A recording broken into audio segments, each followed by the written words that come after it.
సత్యం శంకరమంచి అని అమరావతి కథలు అని ఒక పుస్తకం రాసినాడు. ఒక అమరావతిని బేస్ చేసుకొని ఆ చుట్టుపక్కల ప్రజల జీవన శైలి దానిల గురించి ఒక 100 కథలు కలిసి ఒకటి అమరావతి కథలు అని. దాంట్లో ఏముండదు, మీకు కొన్ని చోట్ల త్రివిక్రమ్ శ్రీనివాసరావు కూడా చెప్పింటాడు. త్రివిక్రమ్ శ్రీనివాస్ కూడా ఒక రైతు పొద్దున్నే లేస్తాడు, అమరావతి గుడికి పోతాడు, పూజ చేస్తాడు, వస్తాడు, అందరితో కలిసి మాట్లాడతాడు, మళ్ళీ ఫోన్ చేస్తాడు, రాత్రి స్నేహితులతో కలుస్తాడు, పోయి పనుకుంటాడు. ఇంతే అమరావతి కథ. ఇలా కూడా సాధ్యమేనా ఆనందంగా ఉండడము అని ఒక 101 స్టోరీస్ ఉన్నాయి డిఫరెంట్గా. ఇది నేను ఊరికి ప్రైమ్గా చెప్తాను. అలా అమరావతి కథలని సత్యం శంకరమంచి గారు రాసిన మంచి పుస్తకం. అంతకు మించిన పుస్తకం ఈరోజు చంద్రబాబు నాయుడు గారు రాస్తున్నారు. దానికి పవన్ కళ్యాణ్ కూటమి సంతకాలు చేస్తున్నారు అమరావతి కథలోనే. ఇక్కడ కూడా అంతే. పొద్దున్న లేచిన నుంచి చంద్రబాబు నాయుడు గారు చెప్తూ ఉంటారు, అమరావతిని అంత చేస్తాము ఇంత చేస్తామంటారు. అక్కడ ఇచ్చిన భూములు ఇచ్చిన రైతులు పొద్దున్నే లేచి సిఆర్డీ ఆఫీస్కి పోతూ ఉంటారు. మా భూమి ఎక్కడ, మా ప్లాట్ ఎక్కడ అని అడుగుతారు.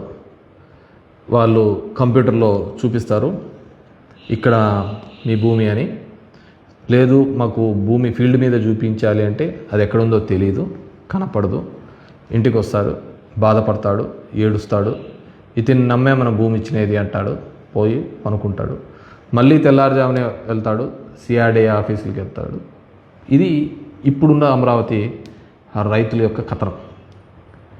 వాళ్ళు భూమిలో ఏదో చేస్తామని చెప్పేసి ఇతన్ని నమ్మి భూమి ఇస్తే ఇంతవరకు ఆ అమరావతి మీద దోపిడీ చేయడమే తప్ప అక్కడ రైతాంగానికి ఏమాత్రం మేలు చేసిన దాఖలాలు. మళ్ళీ రెండో విడత 30,000 అడుగుతున్నాడు. అక్కడ రైతులు చనిపోతున్నారు. భూమి ఇచ్చిన రైతులు ఇంకా మా భూములు ఎప్పుడు డెవలప్ చేస్తారనేది. చంద్రబాబు నాయుడుకు ఇండ్లు మాత్రం డెవలప్ అవుతుంది, రైతులకు మాత్రం ప్లాట్లు ఎక్కడున్నాయో కనపడవు. కానీ చంద్రబాబు నాయుడు ప్లాట్లు మాత్రం కనపడుతున్నాయి. చంద్రబాబు చూపిస్తున్నారు. లాటరీ వేస్తే తెలుగుదేశం వాళ్ళందరికీ మంచివి వస్తాయి, అవి ఎక్కడున్నాయో తెలియదు. ఈ విధంగా ప్రతిరోజు ఒక అబద్ధం కథనంతో అమరావతిని కథలు మనకు చెప్తూ పోతూ ఉన్న సందర్భం చూస్తాం. నిన్న కొత్తగా దాన్ని అమరావతి అభయం అని. అసలు ఎందుకు మీరు భయపడుతున్నారు? నెక్స్ట్ జగన్మోహన్ రెడ్డి వస్తాడు అనే కదా మీ భయం అంతా కూడా. నేను కాదు చెప్పినది, మీరే చెప్తున్నారు. రోజు పవన్ కళ్యాణ్ చెప్తున్నాడు, మమ్మల్ని మనమంతా కలిసే ఉందాము, మనమంతా ఎక్కడికి పోకూడదు, మనం విడిపోతే వాళ్ళు గెలుస్తారు, మనం పోకూడదు. ఈ విడిపోవల్లా ఉండాలా, జనంకి ఏదైనా మేలు చేస్తే మీరు కలిసి ఉన్నా విడిపోయినా ఏదైనా మేలు చేస్తే గెలుస్తారు, మేలు చేయకపోతే ఓడిపోతారు. దానికి విడిపోవాల్సిన అవసరం లేదు, కలిసి ఉండాల్సిన అవసరం లేదు. ప్రజలకు మేలు చేస్తేనే. అక్కడ టెండర్లు పాల్గొన్న కంపెనీ 4 కంపెనీలు.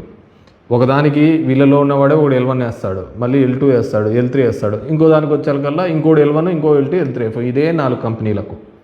మీరు చూడండి ఏ విధంగా దోపిడీ జరుగుతుందో, ఏ విధంగా అన్యాయం జరుగుతోందో. ఆ ప్రాంతంలో ఉన్న టెండర్లలో గవర్నమెంట్ ఇచ్చినవి.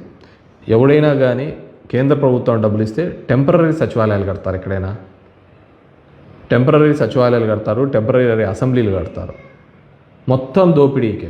ఎంత ఎస్ఎఫ్టీ బయట మార్కెట్లో కూడా, హైదరాబాద్ లాంటి నగరాల్లో కూడా భూమితో పాటు, భూమి ఎకరా 100 crores కొన్న భూమిలో కూడా అన్ని ఫెసిలిటీస్తో ఎస్ఎఫ్టీ 10,000, 11,000 ఉంటే భూమి ప్రభుత్వాన్ని అయ్యి ఇక్కడ 14,000 రూపాయలు ఎస్ఎఫ్టీ పెట్టినారు.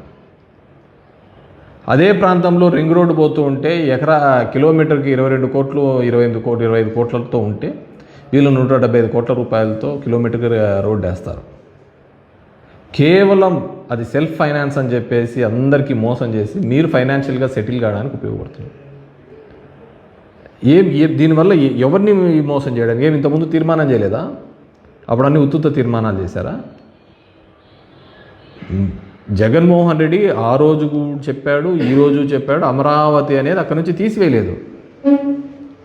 3 ప్రాంతాలు అభివృద్ధి చెందాలి అనే ఉద్దేశంతో ఎగ్జిక్యూటివ్ క్యాపిటల్ అదేవిధంగా జ్యుడిషియల్ క్యాపిటల్గా అక్కడ తీసుకొని రావడం జరిగింది, లెజిస్లేటివ్ క్యాపిటల్గా తీసుకొని రావడం జరిగింది తప్ప అమరావతిని ఆ ప్రాంతంలోనే ఉంచడం జరిగింది. అక్కడే అసెంబ్లీ ఉంటుంది.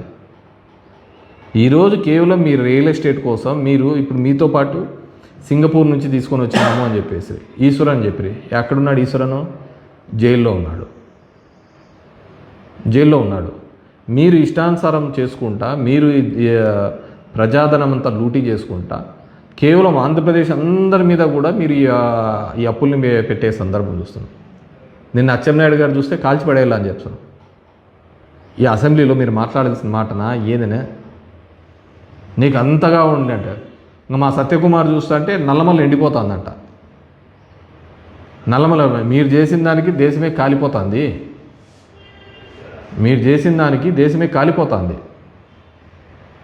ఇంతకుముందు ఉన్నాయి నువ్వు చంద్రబాబుని తిట్టిన వీడియోలన్నీ,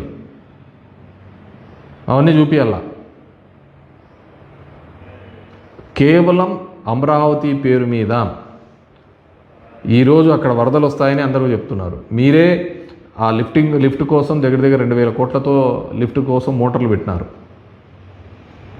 ఇంకా డబుల్ కావాలా అని అంటున్నారు.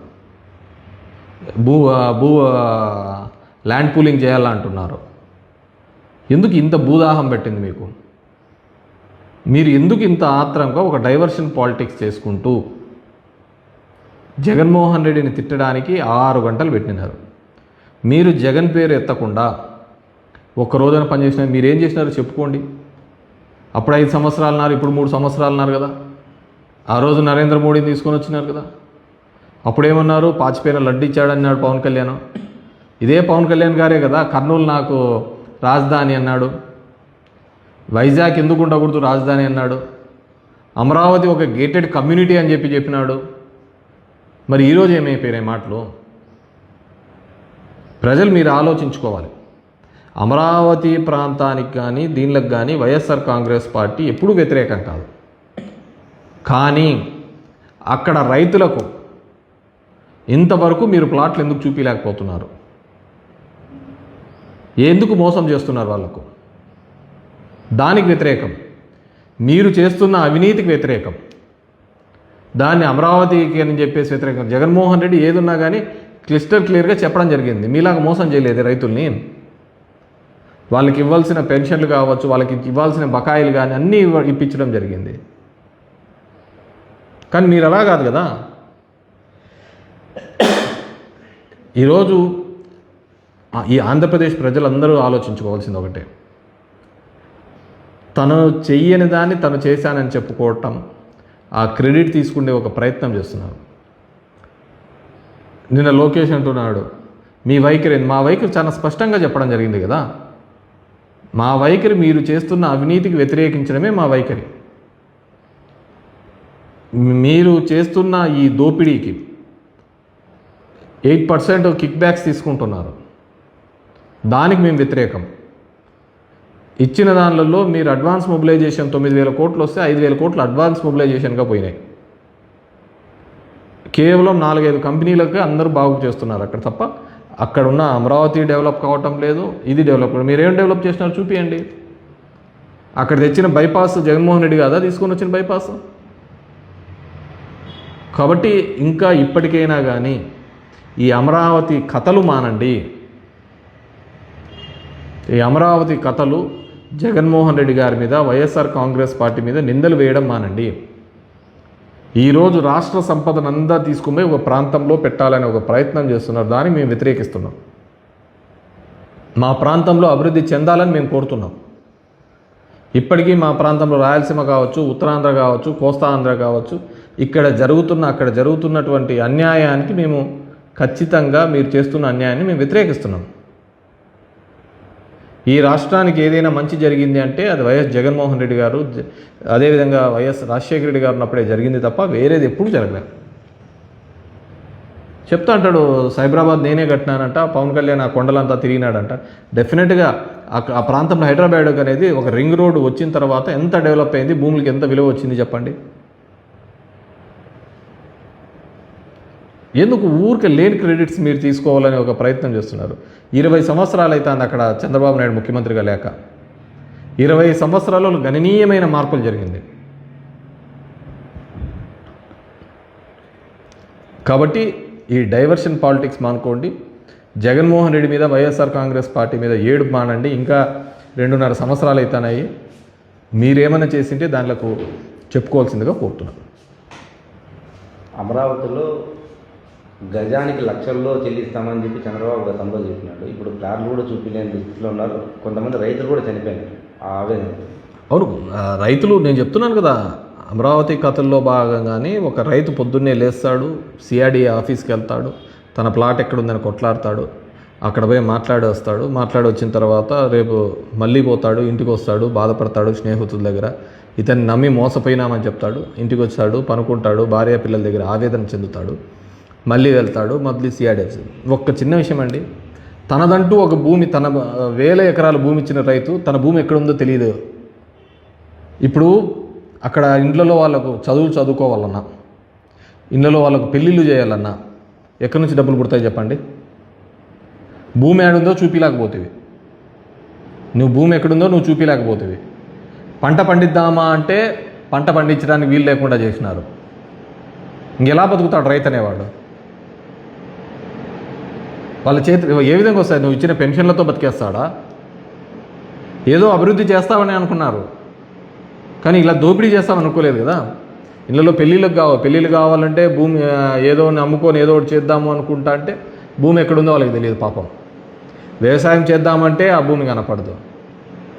అంతకంటే ఆవేదన కానీ ఘోరం కానీ ఏమైనా ఉంటుంది? డబ్బులు అది మామూలుగా 15,000 కోట్లు 20,000 కోట్లు ఏదో ఒకటి ల్యాండ్ అక్విజిషన్ చేసింటే కన్నా కూడా ఇంత నష్టం జరిగేది కాదు కదా. వాళ్ళకి చేతులకు డబ్బులు వచ్చేది కదా. ఈ పాటికి 12 ఏళ్ళు 15 ఏళ్ళుగా ఇప్పటికే మామూలుగానే అప్రిషియేట్ అయ్యేది కదా వాళ్ళు అనుకున్న రేట్ల ప్రకారము.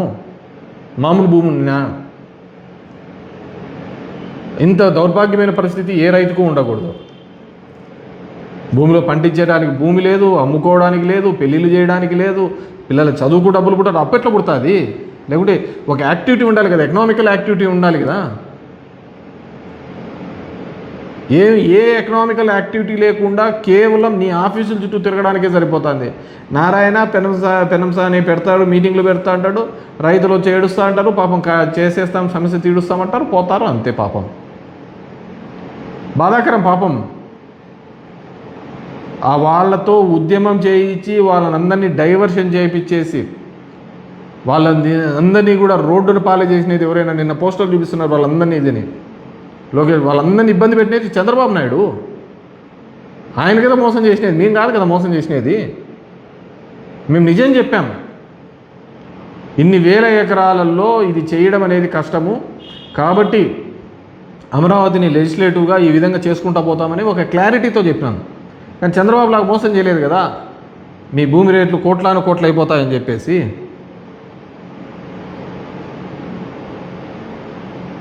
So pity and so sad.